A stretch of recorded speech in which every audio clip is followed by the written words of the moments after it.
Let me start off by saying that YouTube can be a very, very profitable platform if you play your cards right. There are respectable ways to make a living on the platform, and there are less respectable ways. This results in sort of metas that creators follow. Some of these require a lot of work.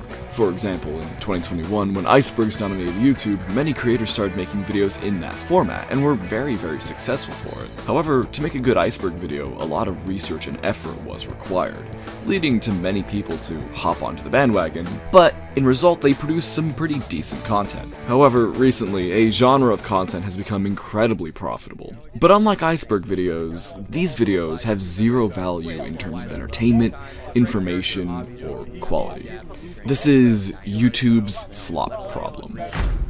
There are a lot of different ways that Slop can succeed on this platform. Most of you are likely familiar with content farms that produce content for children with little to no value. And in many cases, these videos are straight up inappropriate and expose their young audiences to some pretty messed up stuff. However, that's not the subject of today's video. Drama is something that people are inherently drawn to. It's in our nature to seek out new and exciting information regarding scandals and controversies. Mainstream media has known this for decades and has heavily profited off of it. This is by no means different on YouTube, and it has been so for a long time. However, the difference is in the presentation. Things haven't always been this oversaturated. Back in the 2010s, drama channels were huge on YouTube, but people mainly went to the big channels as their sources, like Scarce and the infamous Drama Alert. Those were the two titans of YouTube drama commentary. Beneath them were the commentary YouTubers, either leafy clones or white guys with annoying voices and a face cam. Things remained this way for a while, with a very consistent formula for the way that information was spread. Generally, the big two would release some breaking drama, which would then trickle down to the commentary creators, which would then trickle down to the face cam commentary creators, who generally put a bit more time into their editing and scripts. There were definitely many moments in which misinformation was spread and believed to be as fact, but generally, narratives remained pretty consistent. However, this entire ecosystem changed in 2020 when the world locked down, and everyone suddenly had quite a lot of free time. This led to lots of people trying their hand at making YouTube videos. Many people attempted, and well, many succeeded, with there being almost a baby boom of content creators who hit it big during lockdown, and many of these people continue to create videos to this day. Now, this may seem like a good thing, right? New YouTubers means new and unique talent, tons of unique people who can provide a unique perspective, ideas, and content style that sticks out from the rest, right?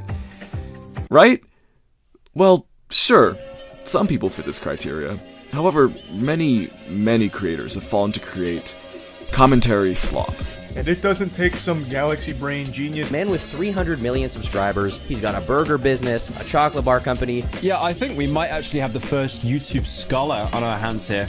Commentary slop can best be described as lazy, derivative, low-effort, frequently uploaded content that covers modern events and incidents. Like the old Leafy is here in Pyrocynical videos, these videos often feature video game footage with minimal editing when needed. These sorts of videos are often hard to tell apart from each other, or from the rest, as generally the only unique aspect about them is the voice of the creator, as the actual content is very cookie cutter. Another genre of commentary slop is stream clips, which are often even lazier than the videos mentioned prior. These stream clip videos generally consist of a content creator who has already grown a sizable audience on their main channel, where they put a lot of effort into their content, which has led them to grow a loyal fan base, who will just kind of watch anything that they do. This leads them to live stream on either Twitch or YouTube.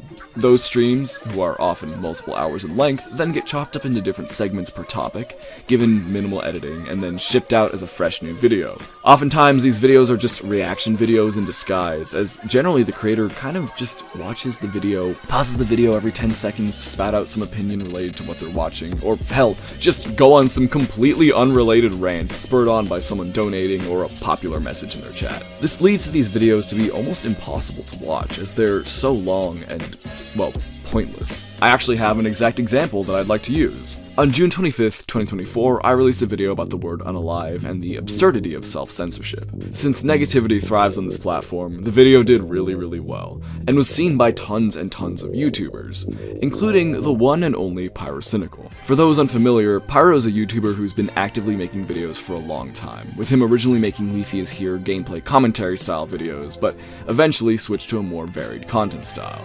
featuring both reviews, video essays, and general comedic videos, looking at and riffing off topical subject matter. This show was called A Series of Tubes and was very popular in the late 2010s. All of his videos were pretty well edited and, well, also very entertaining. However, this main channel ended up becoming more and more focused on high-effort video essays, so the commentaries were moved to the livestream channel, which is where most of his content is uploaded today. This content style now includes footage from either a stream clip or an individually recorded video with minimal editing about current subject matters. This content strategy is basically what has won YouTube in recent times. However, my personal experience comes in when Pyro made a reaction video to my Unalive video, titled "TikTok is Changing Our Language." This is an hour 38-minute stream clip of him watching my video, which is only 40 minutes long for context. Now, when I was alerted of this, I was beyond excited and I sat down with my friends to see what he would say about my video. And just to be clear, to preface my criticism, I don't want to come off as criticizing these creators as people, or their character in the slightest. This is just a critique of the content that they produce. That being said, this video was very hard to watch. Not in a way that it made me cringe or misrepresented myself, but hard to watch because there was so much rambling, so many distractions, and so little focus placed on the actual subject matter at hand. Which, again, his video is nearly an entire hour longer than the video that's being reacted to. However, most of this hour is just filled up with unrelated things, which is, again, why it's hard to watch. It was hard to follow, it was difficult. This sort of content is one of the more common types of slop that we see. Long YouTube videos of a creator just kind of sitting there and watching someone else's video, pausing every 10 to 15 seconds, commenting on something, and then continuing. However, as a creator, it's not actually a bad thing to have a big YouTuber make some slop reaction videos to your content. YouTubers like Tuv completely had their careers launched by Moist Critical having their videos be watched on stream, which is something that I would personally welcome with open arms. However, a lot of the time, these videos are almost always presented as if they aren't just glorified reaction videos with vague and interesting titles, and also really good thumbnails most of the time, making them seem like much more than they actually are. However, stream clip reuploads aren't the only type of digital junk food consumed by the masses. One of the most successful genres are commentary drama channels. To make a brief distinction, there's a difference between commentary channels like Scott Kramer, Eddie Burback, or Danny Gonzalez. Creators like this are often regarded as commentary channels, but a different commentary from what we're discussing today. It's a bit confusing, but just stick with me. Drama commentary channels often upload on a near daily basis, covering the topical news in online culture. They almost never cover anything other than controversy and scandal though, since mass audiences don't seem to care for stories regarding anything positive, right?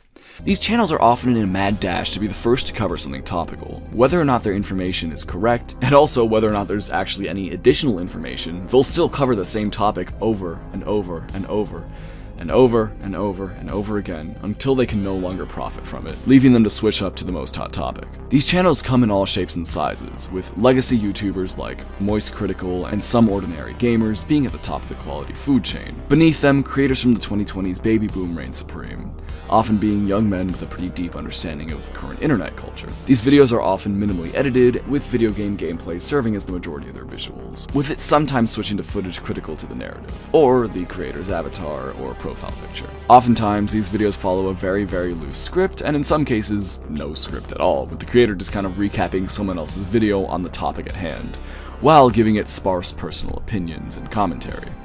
Oftentimes, these personal opinions shared by the creators are the most safe, middle-of-the-road opinions that one could have, as to not piss too many people off. As of the time of writing this, the hot news for the past 2 months has been on Mr. Beast and the many allegations thrown initially against his crew member and longtime friend Ava Chris Tyson, and later direct allegations of neglect, faking videos, workplace abuse, among many, many other allegations, most of which alleged by YouTuber Dogpack404. Upon all of this news breaking, these drama channels raced to their computers to bang out as many Mr. Beast cancellation videos as humanly possible, and it absolutely worked. A fantastic example of this drama slot machine in full work is a YouTuber by the name of More Pegasus, which is a second channel to the already immensely successful Pegasus. Not the good Pegasus, that Pegasus. This person has uploaded over 13 videos that all roughly have the same thumbnail, title, editing style, and are all just kinda the same thing. These videos got insane numbers, so obviously he continued to make more and more of these, and has likely made tens of thousands of dollars from these videos alone. Pegasus claims that he's not milking the situation. Rather, he was just covering every new situation as it arose, and that he's just operating as any news station would, making frequent uploads. However, a lot of said updates on the stories were by no means worth making an incredibly long video on a topic that could have been like 5 minutes long, and 5 minutes is stretching it in a lot of cases. People have caught on to this guy, and have given him a lot of criticism for milking this drama, but he continued to defend his content and claim that it's not slop, which whatever, man. If I were in the same spot and I wasn't so pretentious about the videos I produce, I'd be doing the exact same thing, and I think the majority of the people would in this situation. It's more about just kind of admitting that you're milking something. It's fine, get that bag, it's job, it's money, it's your work. But I will never buy him saying that it's not being milked. However, Pegasus is nowhere near the only person doing this. YouTubers like Turkey Tom, Cheeto, Sensitive Society, Jamari, WestJet, Oompaville, and many others will take a fresh controversy, make multiple videos, always over 8 minutes long or more, of course so they can make more profit from it, and then make a new video every time there's a new piece of information on the drama, no matter how small this new detail may be. You'd think that people wouldn't really watch this kind of content, since many of these people are just kinda saying the same thing as everybody else over and over again, but no. This kind of content is really successful, which is why there's truly so much of it. My best guess as to why it's so popular is that the majority of the audience is on the younger side, leading for their standards for the videos they consume to be lower. What's clear is that genuine factual information is pretty hard to find in this genre, but oftentimes it's forgiven since the videos are usually just a guy talking about things that he heard someone else say. But what about when the creator presents their viewpoints and opinions as gospel? Enter Moon. Video essays are a fantastic example of a genre that's been taken over by slop content. YouTubers like SunnyV2 and his brain-melting editing style have become the meta, and it works, since it appeals to as wide an audience as possible. Many of these bad video essays provide nothing more than the creator's one-sided agenda, misrepresentation of information, zero nuance, and of course, rampant plagiarism and theft of ideas. A channel on YouTube that does all of this and more is the one and only Moon. Moon is a YouTuber who started uploading video essay documentary style videos at the very beginning of 2021. These videos were very well produced, entertaining, and provided a somewhat unique viewpoint that we hadn't really seen before. Moon was vehemently anti-TikTok and anti-China. His content, despite being of decent quality, wasn't very nuanced and often just opted to share the bad side of the story, or at least only focus on the negative, since that's what makes you the money here on YouTube. Moon's videos started to become more and more biased, with him stating his opinion as fact a lot of the time, while also starting to lean more right politically. Moon started to expand his team quite a lot, which seemed to have pretty frequent turnover, since he was asking for new employees on a near monthly basis. This led to the majority of his videos to be written by different people, and clearly there wasn't too much quality checking or cross-referencing, leading to videos being essentially stolen and then given a Moon skin, while also removing any nuance that the original video possessed. There was once upon a time when they would only close a community if it brought unwanted media scrutiny and bad PR to the whole website. There was actually a time when they would only close a community if it brought unwanted media scrutiny and bad PR to the whole website. Essentially, the process was, a video hits it big and is garnering a lot of discussion and views. Moon sees this video and gets his writers to essentially make the same video, but change it up a little bit. 10 days later, he shits out this Frankenstein's monster video while not crediting or even mentioning the original video that it was inspired by, and then profits. Initially, the plagiarism was very clear and direct, with Jack Saint's Wonka video being a fantastic example, with the title and thumbnails being so incredibly similar. There are many others that you can turn to, but I believe I myself am a victim to this lazy grifter, with one of my biggest and best videos, The Tragedy of Gen Alpha, being a video that makes the overall point that to fully say that the entire generation is doomed because of Skibbity Toilet and stuff like that is bad faith, and kind of harmful to do. Because despite Gen Alpha facing real struggle that does kind of put them in a worse spot than the people before them, we shouldn't be spouting hate towards them, and rather we should be trying to help them. That's a very abridged version, and if you're curious, I highly recommend that you watch the original video. But the point is, I brought up a viewpoint that hadn't really been expressed yet, and, did really well for it. So you know what Moon did? 2 weeks after my video released, Moon drops The Dark Reality of Generation Alpha,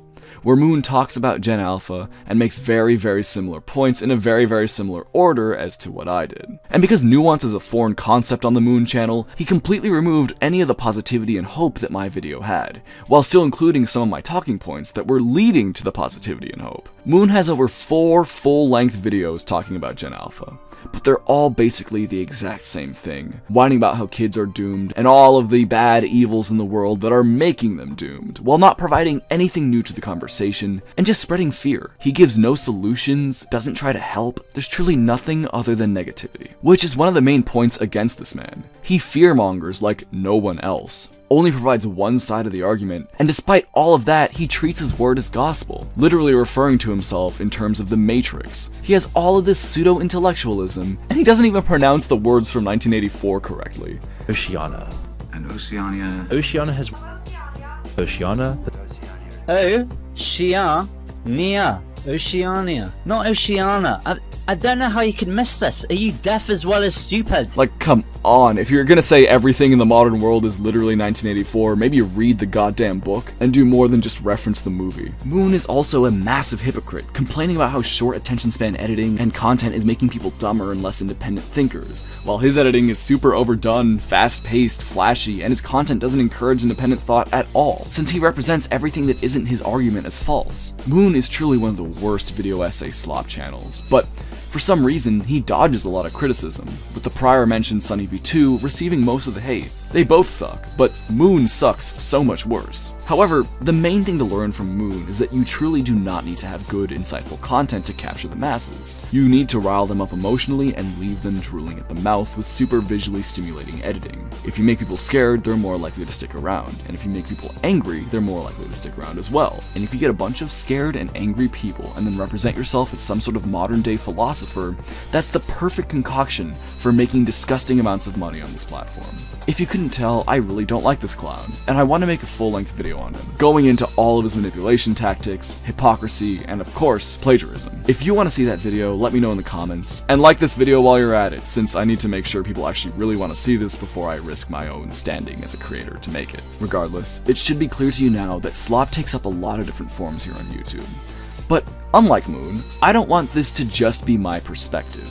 So I reached out to some drama commentary YouTubers to see what they think about the Slop allegations. But before we get into that, there's one more piece of Slop that I really just want to mention.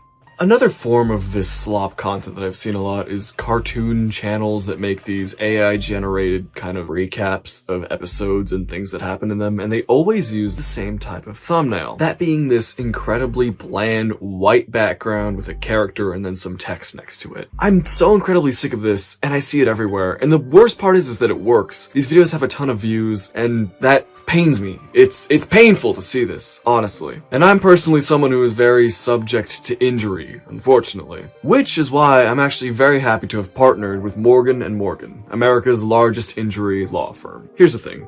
When you're seriously hurt, your injury could be worth millions. But people often get very lowballed by insurance companies who don't have their best interests in mind. However, with Morgan & Morgan, there's a chance you could get millions of dollars from your injury, because Morgan & Morgan doesn't settle for lowball offers. Hell, they've achieved significant verdicts in the last couple of months for victims involved in life-altering car crashes. Like 12 million in Florida, which is 34 times the highest insurance offer. Or 26 million in Philadelphia, 40 times the highest insurance offer. And 6.8 million in my beautiful home city of New York, which is 25 times the highest insurance offer. I'm telling you, your case could be worth millions, and even if it isn't, Morgan & Morgan will fight for the biggest award possible. If you become their client. Because let's just say, they're the biggest for a reason, right? It only takes a few minutes to see if you have a case, and you can do it all online. Oh, and here's my favorite part, right?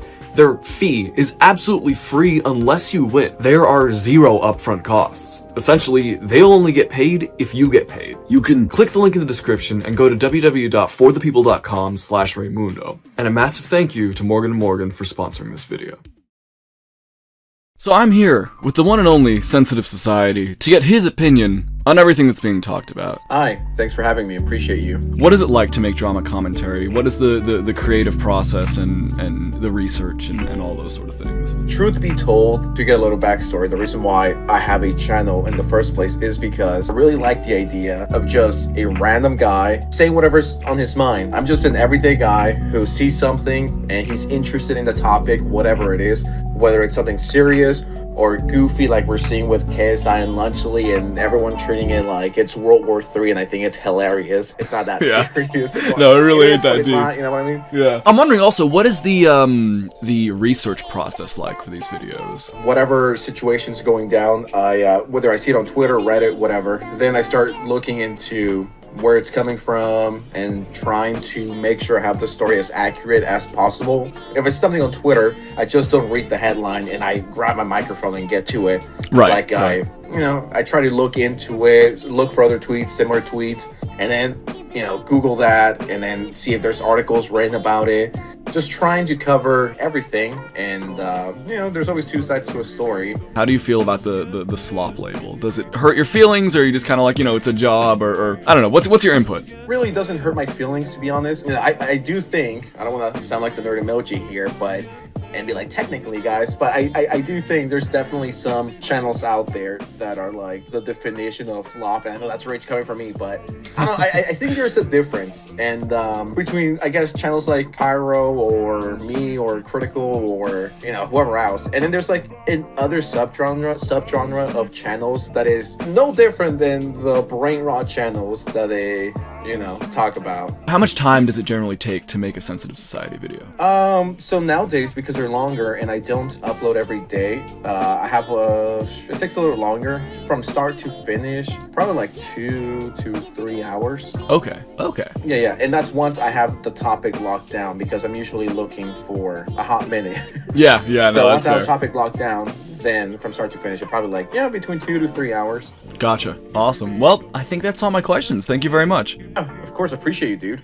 So, I now have the pleasure to talk to the one and only Achido. Welcome. What's up, man? Thanks for having me. Of course, yeah. What is the creative process for kind of putting together one of your videos, and what's kind of the timeline of the creation of it? Yeah, so what I used to do, and I try not to do this anymore, is I'll try to balance something that I am interested in talking about with something that people are interested in hearing about, whereas maybe, 2 years ago, it was more so just like, all right, well, what do people want to hear about? And I'll just make the video knowing that even if I don't really care about what I'm saying or what I'm talking about, that at least some people will. Right. And now I try to balance something that I find interesting and can talk about extemporaneously with something that I think people will genuinely be interested in, right? Because I could talk for hours about like YouTube itself, like the internal workings of it, because that's something that I'm super interested in, but no one wants to hear that, right? They're more interested in like, did Dream poop today or something like that, right? Like whatever the fucking flavor of the day drama slop is, right?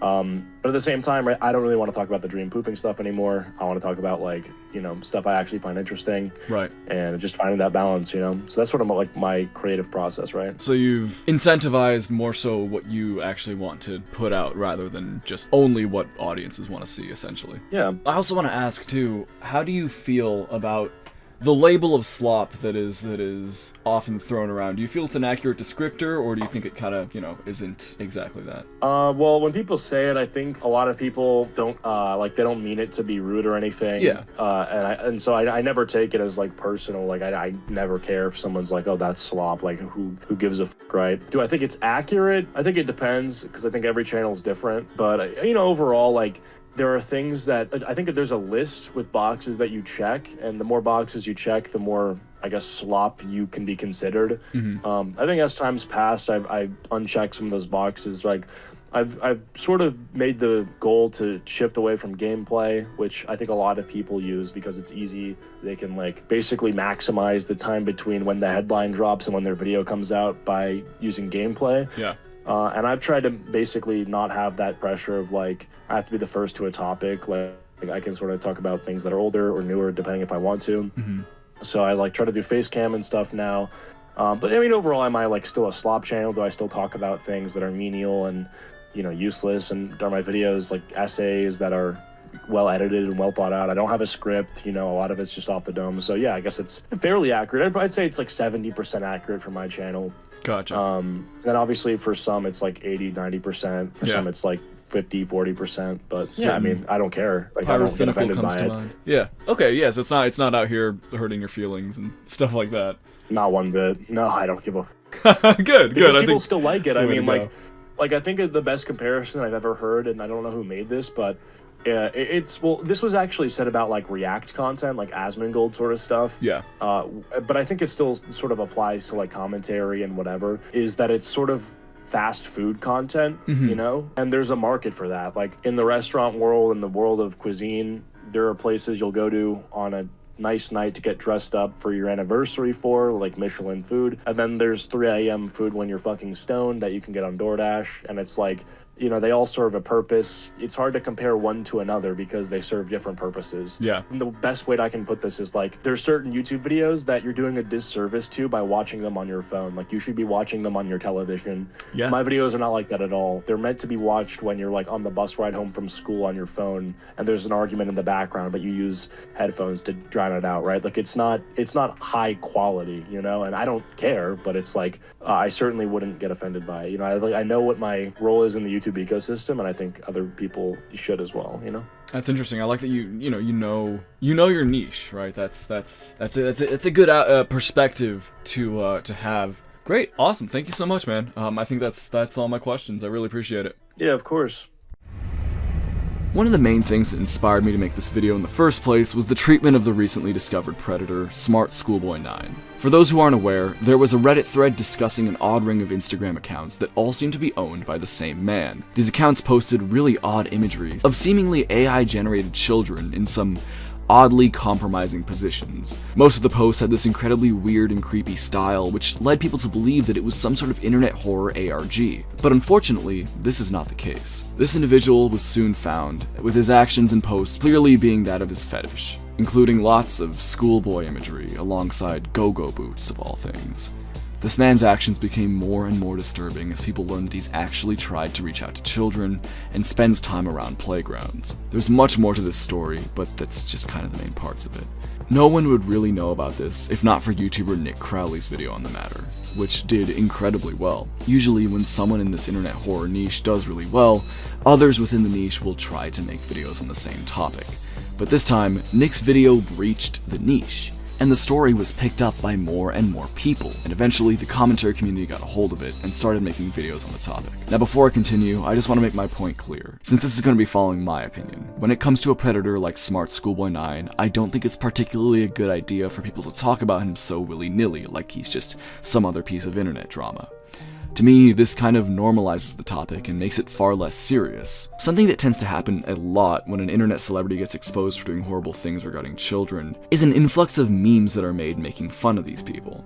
One of the biggest examples being EDP445, a YouTuber who was trying to meet up with a young fan who in reality was predator hunters in disguise. When busted, EDP claimed that he was coming to pick up a cupcake that the girl offered. Given the hilarity of this statement, EDP and his actions became a meme, with picking up a cupcake kind of becoming slang for trying to meet with minors. From there, he was made fun of throughout the entire internet, with him still being referenced to this day. Similar things have happened recently with creators like Dr. Disrespect and Ava Chris Tyson. There were so many memes making fun of these people and their actions, which felt more fitting because a lot of these people are already internet celebrities and will actually see the memes that are making fun of them. However, it's a very different scenario to the Smart Schoolboy 9 thing. It's undeniable that his appearance is strange and unique, and to some may be comedic, and to others may be very off-putting. I also can't deny that some of the things that he's said and done can be kind of funny, because of the absurdity of it all. But that doesn't mean it's okay to make light of it, in my opinion. I really feel as though we should take things like this seriously, because not doing that ultimately feels dangerous. However, if you couldn't tell, by means of so many people talking about this individual, so many memes have been made regarding this man. People have made videos of him in Minecraft. People have made videos of him kidnapping kids in Roblox.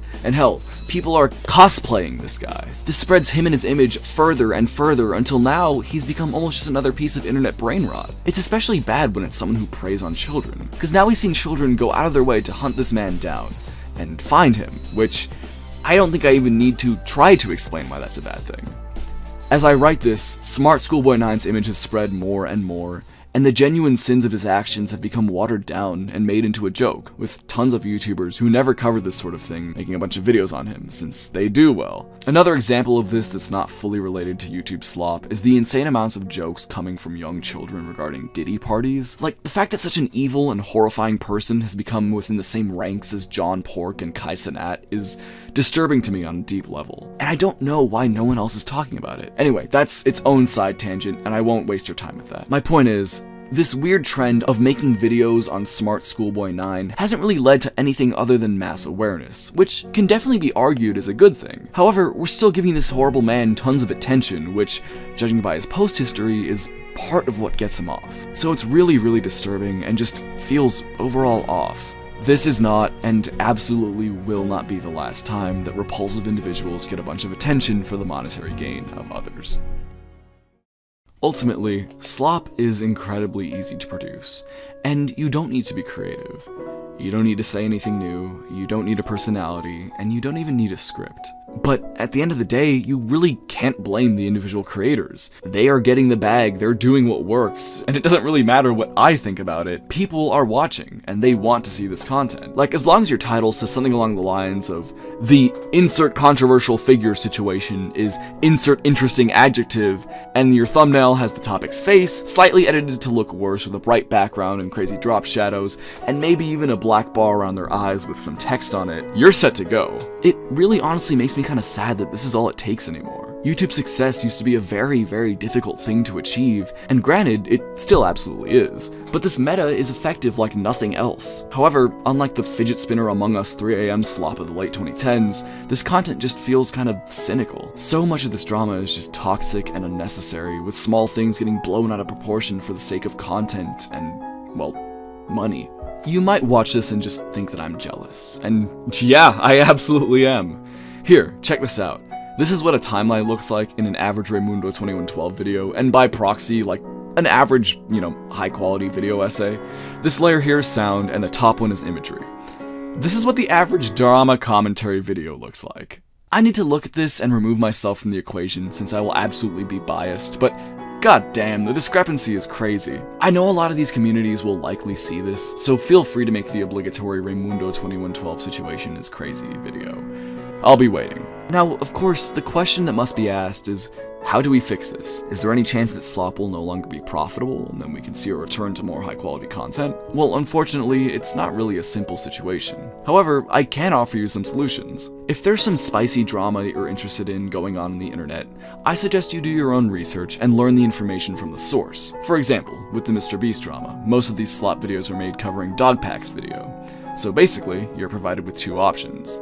You can either watch 3 separate commentary videos about Dogpack's video that basically just recount what he said, or you could go directly to the source and learn about it yourself. You absolutely do not need your food to be chewed for you. Let's just make that clear. None of us do. You can go and just directly find the information that you so crave. These people rarely, if ever, break news, so it's not like you're gonna find some new information by watching them. If enough people just decide to not watch this kind of content anymore, these creators will know and will have to shift their content style to better fit what the masses want. I think we should take back our independence and not have our opinions told to us by someone who's literally just some guy with a microphone and some background gameplay. Take back your ability to learn about current events and form your own opinion on them. If there's a YouTuber making glorified multiple hour-long reaction videos on some topic, just find the video that they're reacting to and just watch that. You'll save a lot of time, and all it takes is just the tiniest little amount of effort. With that said, there's not too much we can really do. But if you're all as sick of slop as I am, I highly suggest just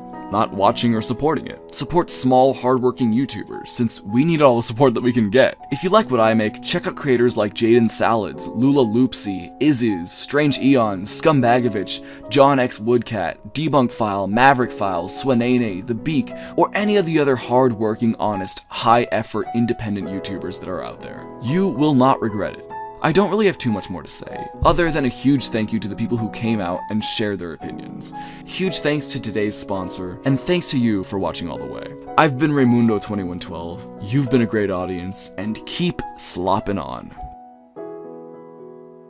You thought I was done? We haven't even thanked the patrons yet, alright? Huge thank you to Guillermo Rivera, Stephen I, Van Galta, Shadows Big Nuts, Sonic Nitro 86, The Mela Experience, Mad 90, Rogue Reflex, and Cystix. Thank you all very, very much. And there's new people. Thank you for joining. If you want to go in, $5 gets you basically everything alongside a shout out, or $1 gets you also basically everything except for the shout out. So if you're interested, go right ahead. Thank you guys very much. I really appreciate it.